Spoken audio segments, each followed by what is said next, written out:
የእግዚአብሔር ፈቃድ እንዴት ይታወቃል ብሎ ብዙ ሰው ይጠይቃል። የእግዚአብሔር ፈቃድ የሚታወቀው ወንጌልን በመተግበር ነው። በቃ ሌላ የለም። ወንጌል የሚለውን ካደረገ አንድ ሰው ከየት ወደ ሄድ መሄድ እንዳለበት ራሱ ወንጌል እያነሳ ይጥለዋል፣ ከፈለገበት ያደርሰዋል። ዝም ብሎ ወንጌልን መተግበር፣ ቁረብ ካለ መቁረብ፣ ጸልይ ካለ መጸለይ፣ ታረቅ ካለ መታረቅ፣ ስጥ ካለ መስጠት፣ ወንጌል የክርስቶስ ልብ ይባላል። አሁን አንድን ሰው የእግዚአብሔርን ፈቃድ ለማወቅ ምንድነው ማድረግ ያለበት? ሀ የሆነ ነገር ማድረግ፣ ለ የሆነ ነገር ማድረግ፣ ሐመርሃ የሆነ ነገር ማድረግ አይደለም።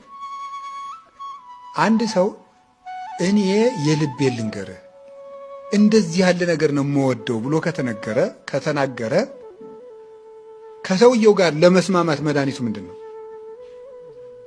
ያንን የነገረንን ነገር ምን ማድረግ ነው? ማድረግ ነው።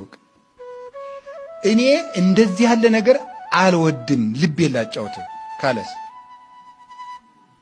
ለምሳሌ አንድ ሰውዬ ለሚስቱ ስሚማቴ ጨው የበዛበት ወጥ አልወድም ማለት እንዲው ከልቤን የምጠላው አለ። እዚህ ባል ጋር ተስማምቶ ለመኖር ጨው ማብዛት ነው ወይስ ምንም? በቃ ታወቀ እኮ ነገሩ። ወንጌል የክርስቶስ ልብ የተባለች ለምንድን ነው? የሚፈልገውንም ነግሮናል፣ ከዛስ የማይፈልገውንም ነግሮናል።